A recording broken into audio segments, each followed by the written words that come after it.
Hello everyone, welcome to Lasya tailoring. So ఈరోజు వచ్చేసి piping ఎలా చేయాలి అనేది చూద్దాము. సో ఇక్కడ ఆపోజిట్ కలర్లో నేనైతే ఇలాగ క్లాత్ తీసుకొని క్రాస్గా ఒక 1.5 ఇంచ్ లెంత్కి మార్జిన్ చేసేసుకొని ఒక 2 పీసెస్ తీసుకున్నానండి. అవసరం ఉన్నంత తీసుకోండి.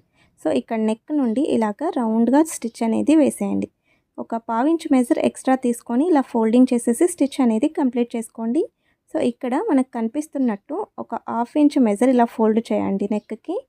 సో ఇలా ఫోల్డ్ చేసేసి డైరెక్ట్గా స్టిచ్ అనేది కంప్లీట్ చేసుకున్న తర్వాత డైరెక్ట్గా మీరు ఫోల్డింగ్ అనేది చేయండి. ఓకేనా? ఇక్కడ కనిపిస్తున్న స్టిచ్ ఉంది కదా, దానికి కిందికి వచ్చేట్టు ఇలా ఫోల్డ్ చేసుకున్నారంటే ఇలాగా వస్తుంది. మీకు సన్నగా కావాలంటే ఇంకా కొద్దిగా ఎక్కువ ఫోల్డ్ చేయండి, సన్నగా వస్తుంది. ఓకేనా? సో ఇలా పెట్టేసుకొని మీరు స్టిచ్ వేసేప్పుడు మీకు పైపింగ్ పైన పడకుండా సైడ్ నుండి స్టిచ్ అనేది కంప్లీట్ చేయండి. ఓకేనా? పైపింగ్ పైన రావద్దండి. సో టోటల్గా అవుట్ఫిట్ వచ్చేసి ఇలా ఉంటుంది. థ్యాంక్స్ ఫర్ వాచింగ్ అండి. Please subscribe.